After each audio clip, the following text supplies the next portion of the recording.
December. This is the month in which I just recap the hell out of my year because that's what I like to do. By the way, do you like my Christmas sweater? Shirt, denim jacket, I don't know, yeah. I found this in the thrift store and I'm just obsessed with it. Today I want to talk about my 10 favorite books that I read this year. The year isn't over and I'm still planning to read at least 2 more books. I'm almost finished with Misery by Stephen King, which is turning out really well. Actually, probably Misery by Stephen King should be on this list, but like I haven't finished it yet, so like I can't really put it on the list, but Misery by Stephen King, it's a good book. Number 10 is gonna be Scythe by Neil Shusterman. I'm not gonna say too much about this because I made like a whole video about this book. This is a story about a futuristic world in which there is no more death. And so to keep the population in order, there are these scythes, and they are elected to kill people to keep the population, you know. And the story follows a boy and a girl who are selected to become scythes. I loved the world that was created in this. I had a few issues with it in the sense that some of the characters kind of annoyed me, and I remember some of the plot I thought didn't make sense. But it's been a while since I read this. If you want to know more about this, I suggest you watch the beginning of my Scythe review because I explain it much better there. At number 9 is a kind of similar book in a way. That is George Orwell's 1984. This is also a book about a scary future, but like the way it's handled, it's quite different. This is scarier. It was really messing with my head the whole time I read it. I started getting paranoid.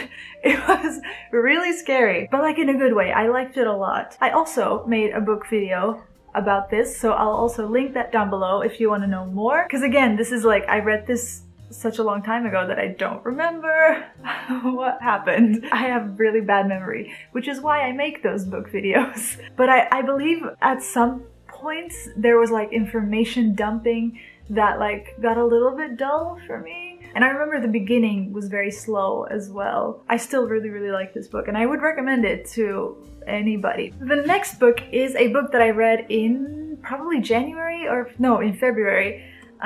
And it is a Japanese self-help philosophy book.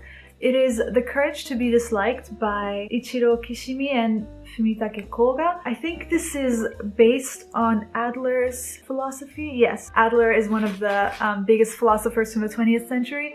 And so this is based on Adler's theories. And I really learned a lot. This is different from anything I've ever read in the sense that it's written like an interview.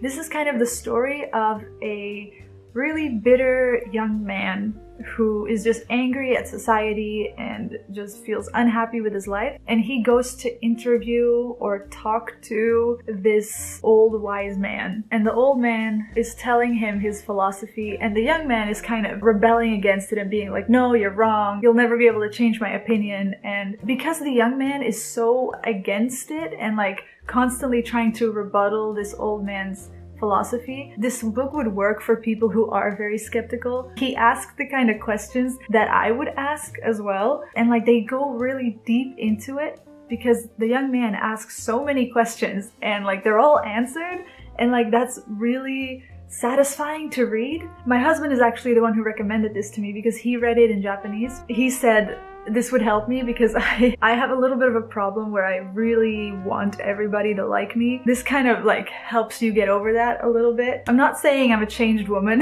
but it did help me a lot. And I feel like I'm gonna like pick this up later in my life again. I think, yeah, this is a good book. Next up we have some YA, which is a very highly talked about book, Simon versus the Homo Sapiens Agenda.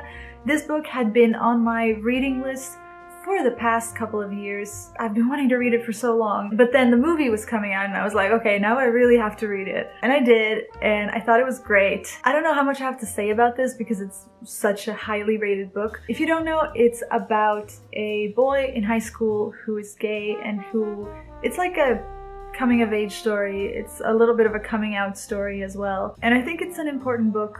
I think it's really beautifully written. I did have a little bit of an issue with it. A lot of this plotline is about Simon looking for this one person. I feel like I figured it out so quickly. I was just kind of like, why doesn't he understand who it is? Like, it's so obvious. And like, I don't know, maybe it's supposed to be obvious, but like that kind of bothered me because a lot of this book is like the search for who is this mystery guy. But like, I knew who the mystery guy was pretty much from the start. So I didn't really know what the point of that was. And I think that the movie did that a lot better because then I watched the movie and I cried so much. The movie got me actually a lot more, which never happens. I always like the book better, but I actually prefer the movie. I don't know. Let me know in the comments what you thought and the whole thing about like finding out who this mystery guy was. Did you figure it out? Were we supposed to figure it out? I don't know. That was just a weird thing to me.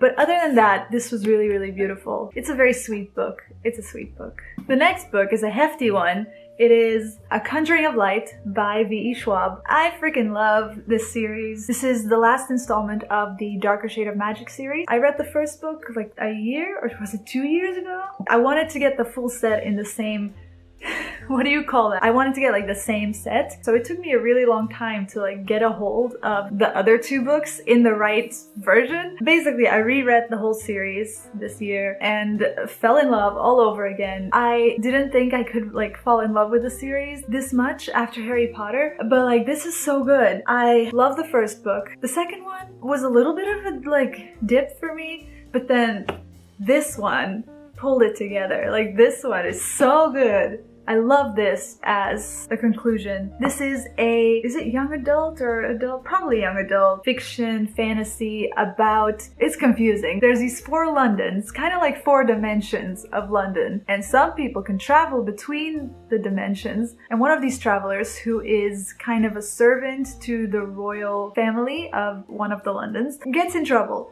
And stuff happens. It's quite political, but it's got so much action. Oh, there's magic, by the way, as well. So there's like magic fights and stuff, which is like really cool.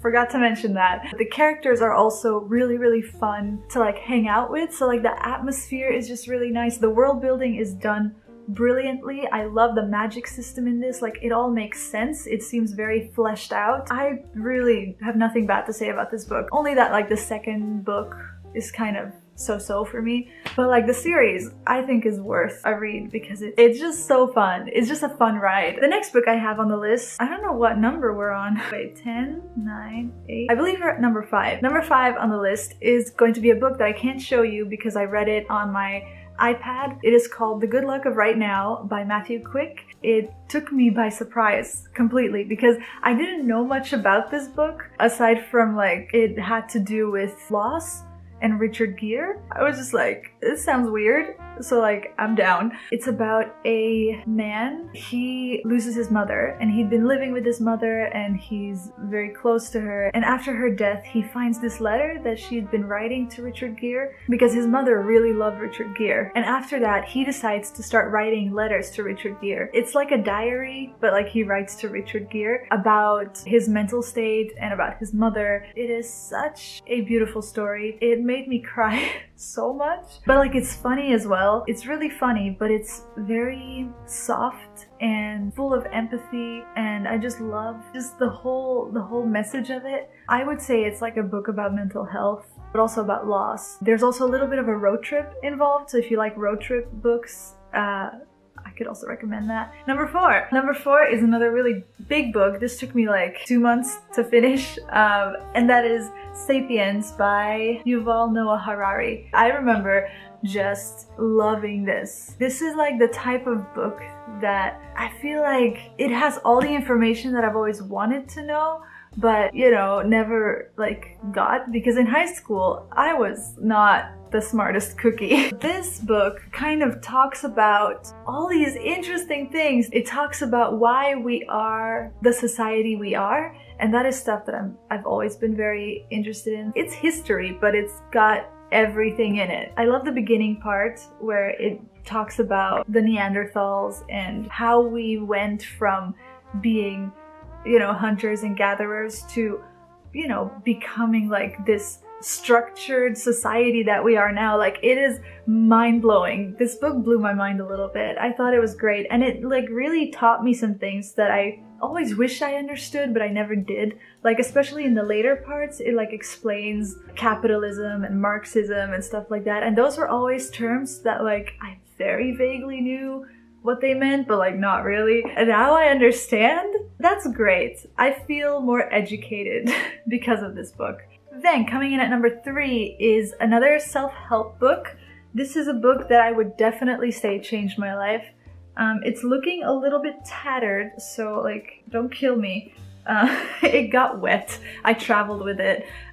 This is You Are a Badass at Making Money by Jen Sincero. This book came to me exactly at the time that I needed it. I'd known about this book for quite a while, and like I kind of wanted to read it, but it wasn't like high on the list or anything. Without going into too much detail, 2018 has been very challenging. Last summer, when me and my husband were going back to Belgium to visit my parents for the summer, I was in the airport and I was kind of in this state where I was like, I don't know, what am I doing with my life? Like, you know, I was having an existential crisis, basically. And I was going through the shops at the airport and I found this book. And I was like, this might be exactly what I need right now. And I was right. I think I realized that my view on money was kind of limiting. It wasn't productive. It wasn't helping me in any way. And so I read this, and this book just talks about how you can change your money mindset. For me, what really helped me in this book was the realization that money is not evil, that like having money is not a bad thing. It really helped me change my money mindset. It helped me open up to new ideas about money, to make me feel less worried about money, to give me the motivation to try and earn more money. I can't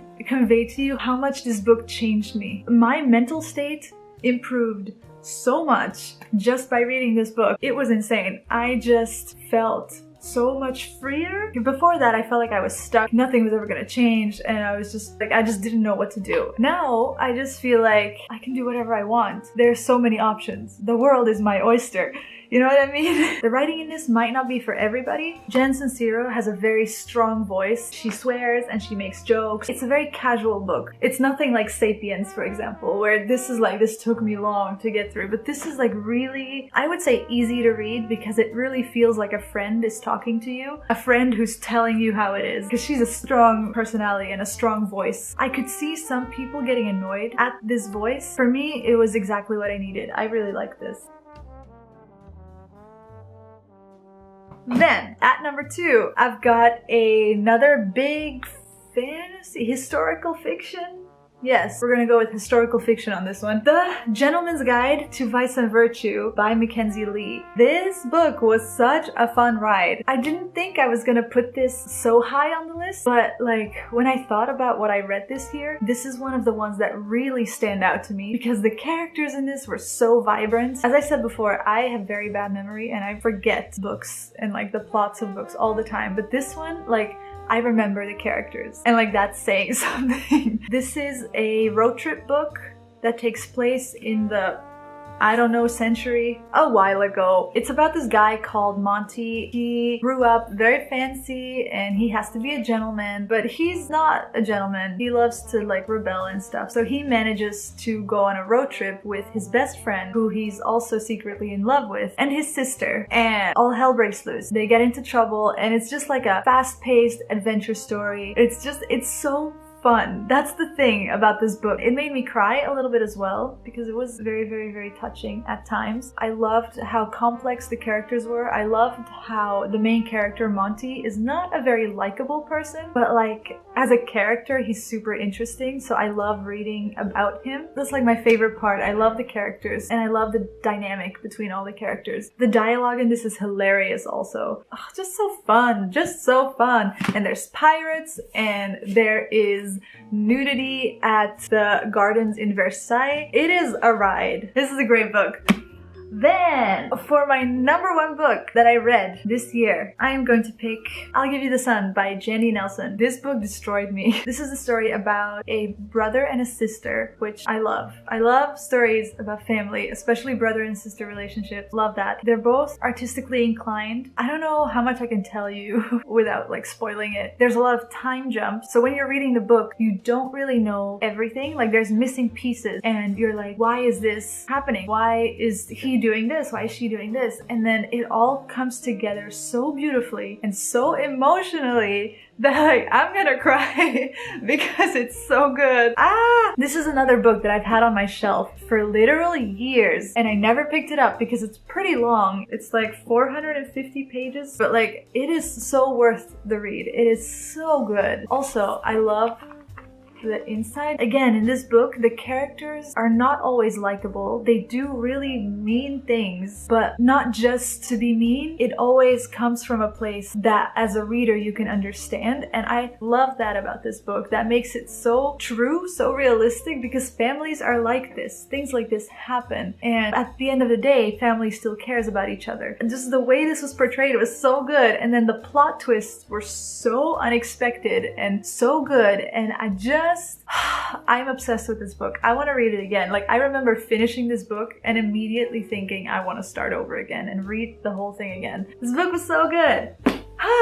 So, this has been a long video. Those were my favorite books that I read this year. If you'd like, please let me know what your favorite book of this year was. Recommend me some books for next year because I'm really excited. I'm also gonna do a video like this about the best movies that I watched because I've been watching a lot more movies this year. I think I need to wrap this up. I need to go to work.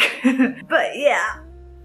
Ooh. Thank you very much for watching. I hope you have a wonderful day and I will see you in the next video. Goodbye.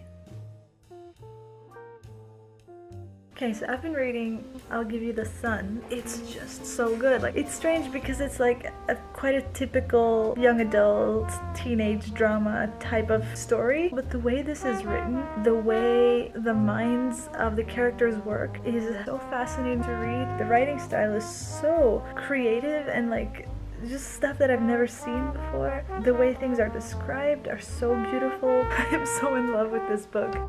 I love that it's about family and that it really goes deep into the relationships of family. It went very, very deep emotionally, like deeper than maybe even any book that I've ever read. Obviously, a lot of people like this book. Now I know why. It's so good.